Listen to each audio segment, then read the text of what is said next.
અત્યાર સુધીના આટલા ઇન્ટરવ્યુ હું એક ભૂલ કરી બેઠો છું. મેં એમ કીધું કે આટલો ટાઈમ થોડોક કોઈ ભૂખા રહી શકે. હું એ નિલેશ એરવાળાને કહેતો હતો, નીરજભાઈને, પણ નામ લેવું ભૂલી ગયો એટલે બધા થઈ ગયા આમાં. હું આખી છાવણીને બદનામ ન કરું ને, જેતપુરની જનતા સારી છે, સમિતિ સારી છે, પણ મારો ખાલી કોન્ટેક્ટ કર્યો તો મારે આ કંઈ કરવાની જરૂર હતી નહીં. પણ જે થયું એ બરોબર થઈ ગયું. જે સત્ય સામે આવી ગયું. અને જ્યારે પણ કોઈને ખોટું લાગ્યું હોય તો મને તો સાચું લાગે, હું શું એપેસર કરાવું, ખોટું લાગતું એ એપેસર કરાવે. આ એપેસર કરાવો, એક જ પુરાવો આપ્યો મેં, બરાબર.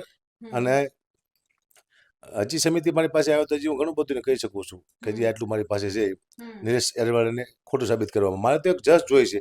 હું તો આવ્યો તો ખાલી નિર્દોષ ભાવે કે મને 5 પ્રોગ્રામ, મારી સ્વાર્થ હતો આમાં ખેડૂત આંદોલનમાં, શું કે મને 5 પ્રોગ્રામ વધુ મળશે, આ જ સ્વાર્થ હતો, તો એમ નહીં.